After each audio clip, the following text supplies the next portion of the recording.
بسم الله الرحمن الرحيم. الحمد لله والصلاة والسلام على حبيبنا رسول الله وعلى آله وصحبه ومن والاه. عزیزان و خۆشەویستانم، لەوانەیە ئەمڕۆیە باسی تەوەکولەکەین، باسی پشتبەستنەکەین. بزانین هەتا ئێسێمە لە معنای تەوەکول تێگەیشتوین، لە معنای پشتبەستن تێگەیشتوین. پشت ئەبێ بە چی ببەسرێ، دواتر بۆ ئەبێ پشت ببەسرێ. چ پێویستمان بۆوەیە کە پشت بە کەسێکی تر بەستین؟ چ زەرورەتێکە؟ و ئەگەر زەرورەت بووین بە دوای چێە بگەڕین بۆ ئەوەی کە پشتی پێبەستین؟ بەڕێزەکانم، وانەیەکی زۆر گرنگە کە هەموو ڕۆژێ لە نوێژەکانمانە حەڤەدا نەجار ئەڵێین ئیاکە نەستەعین، خوایە گیان پشت تەنها بە تۆ ئەبەستین. هیچ کاتێک ئینسان پشتی نییە نەکەیت قەت بەدەمتانەیە بڵێ بە پشتی تۆ، بە یارمەتی تۆ.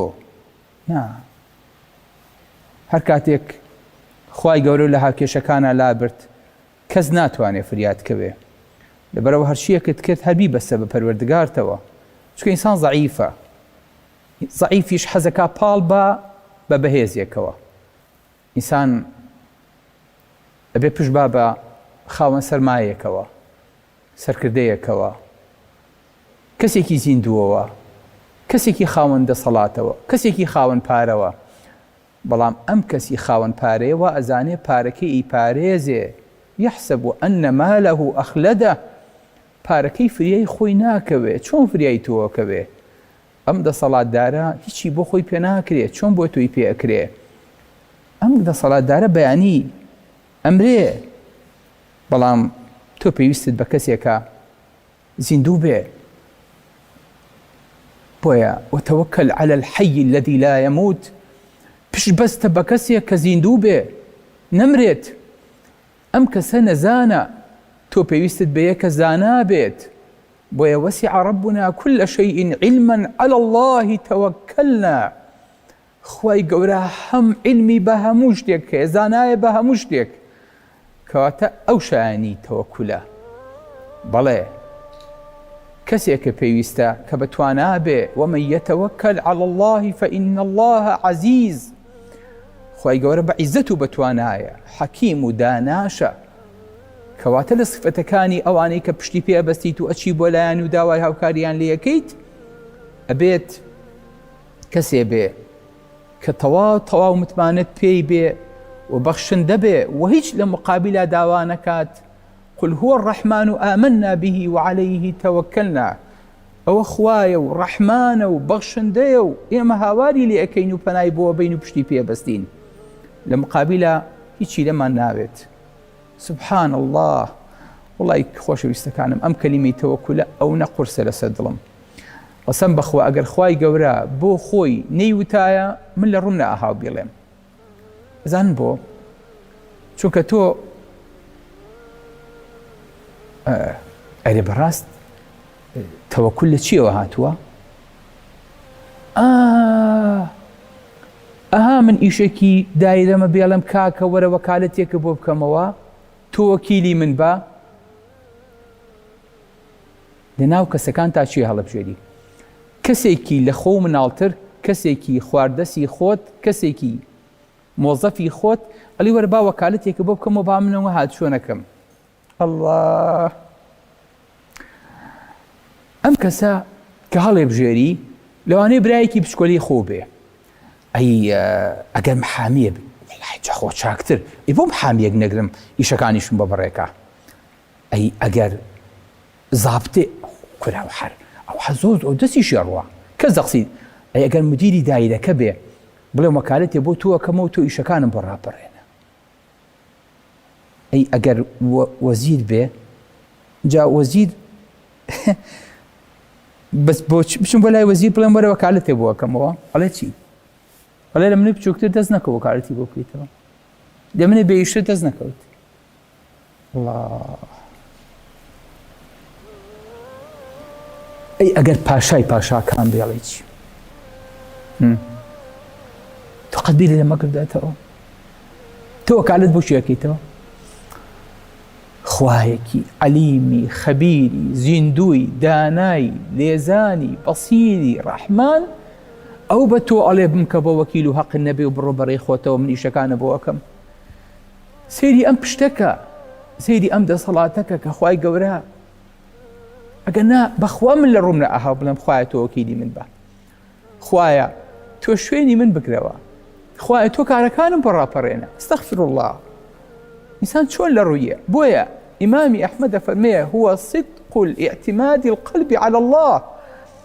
ئەبێ دڵێکی ڕاستێ هەبێ، دڵێکی ڕاستگۆت هەبێ کە بڵی خوایە تەنها تۆیت خێرە بەدەسە، تەنها تۆشی ئەتوانی شەڕم لێلا بیت لە ئیشی دنیا و لە قیامەتە. بەڵێ بۆیە ئەو کەسەی کە تەوەکولە بەستێ ئەمێکە کە لە ئیشەکانی دڵ بە قسە نابێ، بە وەکالەت و بە مۆر و بە خەت نابێ، بە ئیمزاکردن نابێ. وەکالەتی چیەکەیتەوە؟ نا، وەکالەتی خاص مەکەرەوە، وەکالەتێکی عام هەر بۆ دنیا نا، بۆ قیامەتیشە. لێوێش زیاتر پێویستە بێتی وەک لە دنیا. سبحان الله، چەند خۆشە ئینسان بڵێ حەسبونا الله ونعم الوەکیل، تەنها پشتم خوای گەورەیە، هیچ شتێکی تر بڵێ.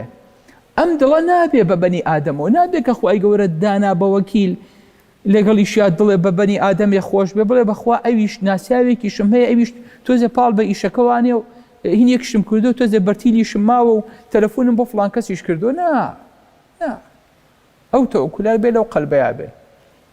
شەو هەستێ دەست بەرزکاتەوە بڵێ خوایە من ئیشەکەم هەیە، بەخوا ئیشەکەم ناڕوە، بەخوا مەگەر خۆت ئیشەکەم بۆ بجوڵێنی، وڵی مەگەر خۆت کارەکەم بۆ بکەیت.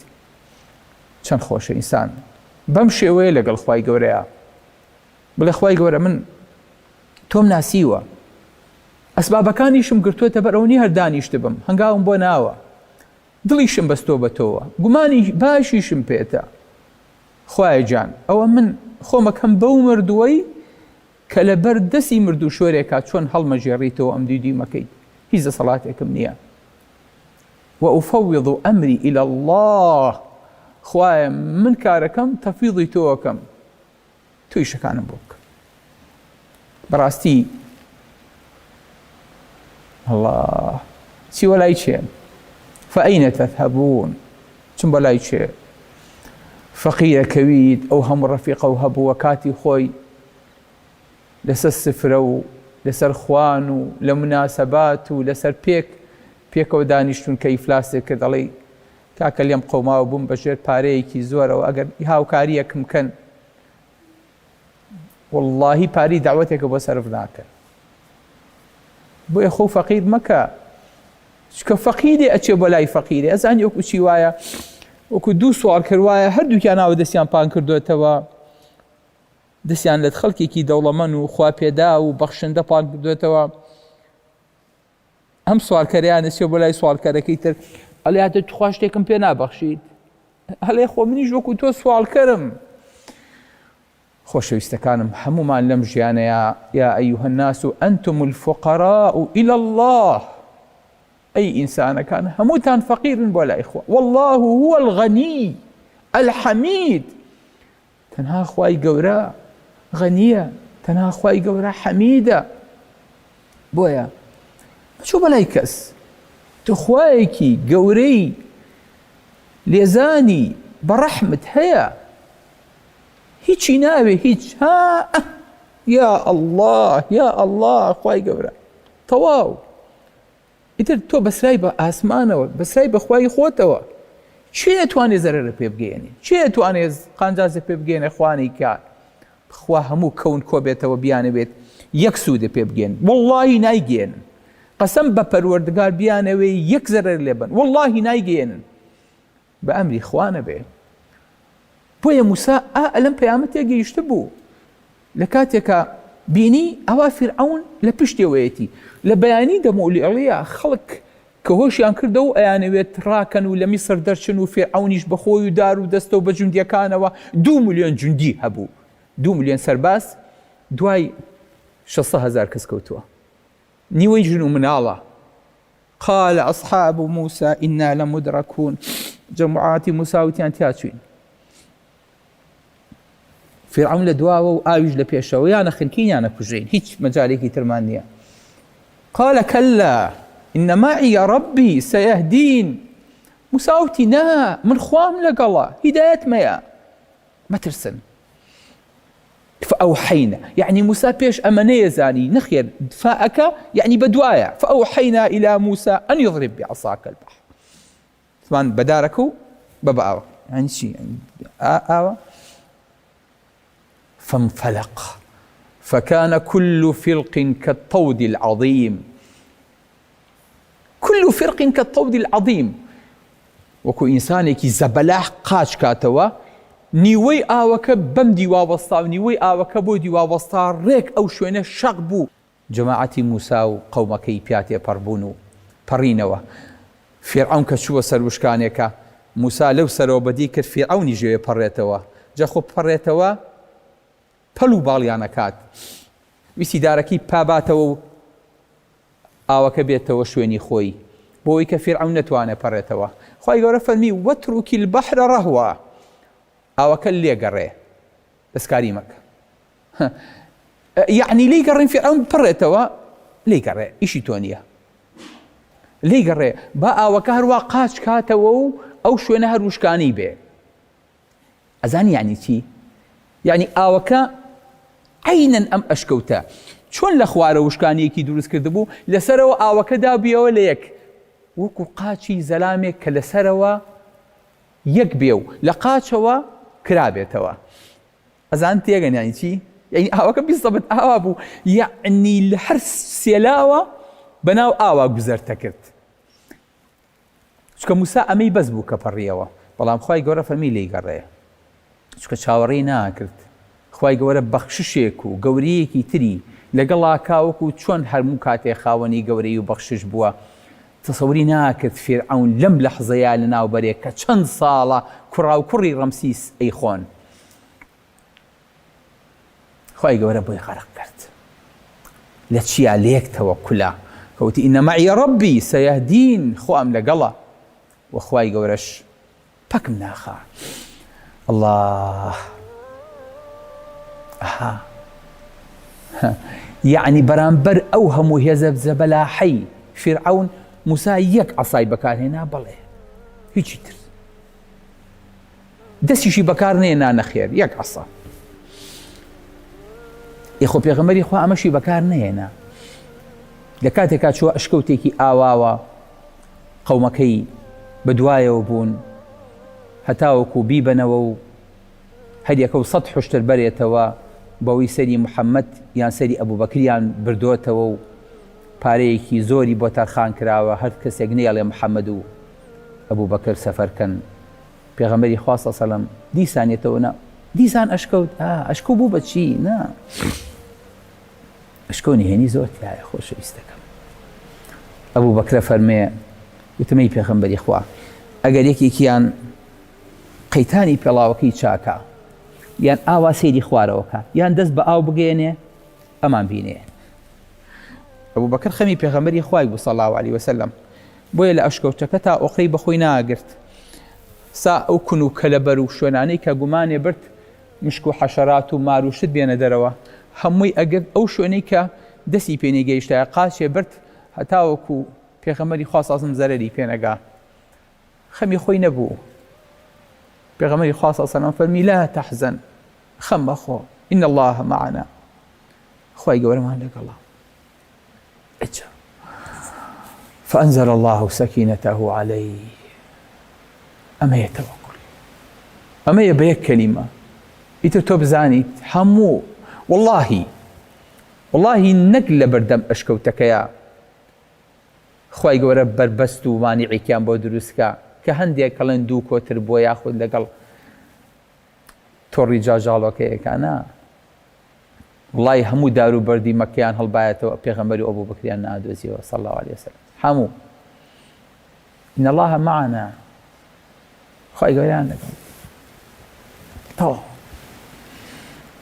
هەز بەمە ئەکەیت ئەتوانین ئاوا بین لەو پەڕی ناڕەحەتی و لەو پەڕی کێشە و لەو پەڕی زۆر بۆ هاتنا بڵێن حەسبونا الله وەنیعم الوەکیل خوامان لەگەڵە. بەڵێ خۆش ئەو دەمەی کە ڕۆژ و شەو تەوافە کاڕەواقی تۆ ماوەسا بێخود بە پێغەمبەری خوا فەرمێ صلی الله علیه وسلم فەرمێ خۆش ئەو دەمەی کە ڕۆژ و شەو تەوافەکە ڕەواقی تۆ، یعنی لە شەو ڕۆژ مانگ و خۆر کە تەوافەکات ئاوا بێت و یەت و ئەچێ ئەو بە دەوری تۆیە تەوافەکە. ئەڵڵا خۆش ئەو دەمەی کە ڕۆژ و شەو تەوافەکە ڕەواقی تۆ، خۆش ئەو سەرەی کە کەوت بێ لە کوچە و زوقاقی تۆ، بە تیکە تیکە بێ دڵێ کە نەی بێ ئیشتیاقی تۆ، حەیاتی من ویسالی تۆ، حەیاتی من ویسالی تۆ، مەماتی من فیراقی تۆ، بڵێ پەری خەیاڵی تۆ عیلاجی شێت و هارەکە. دەمێک کە چاوەڕێتی گیان و دڵبی ساڵی تۆ، ئومێد ئەکا کە دەرکەوێ لە پڕمەهی جەماڵی تۆ، ئەگەر لە ئاینەی منە دەمێ نەبێ میثالی تۆ، شکستە بێ بە بەردی غەم بە جاهی سەحب و ئالی تۆ، کە ئاسمان وەکو زەمین بەوانە ئیفتیخارەکە. بەچی ئیفتیخارەکە ئاسمان و زەمین؟ یەکەم خصوص خەلیفەیی یەکەم ڕئیسی فیرقەی ئیهتیدا کە ئەو بوو کردی ڕۆحی خۆی لە ڕێی سەداقەدا فدا، کەسێ کە پێی مبارەکی بخاتە ژاری ئەژدیها لەبەر ڕەسوولی محتەرەم نەوەک گەزەنگی پێ بگا، ئەکید بزانە ئیشی وا لە ئیشی یاری غارەکە. خۆزگە ئێمەش لەم غارەیە ببووینە بە یاری غار و هەموو خەمەکەمان بۆ پاراستنی دین و تەوەکولیشمان لەسەر خاوەنی دینەکە بوایە و هەموو پارێزگاریشمان بۆ پێغەمبەر و بۆ ڕێبازەکەی بوایە، بۆ ئەوەی کە ئەو سیفەتە جوانەی یەقین بزانە ئیشی وە لە ئیشی یاری غارەکە. سلام علیکم ورحمة الله وبركاته.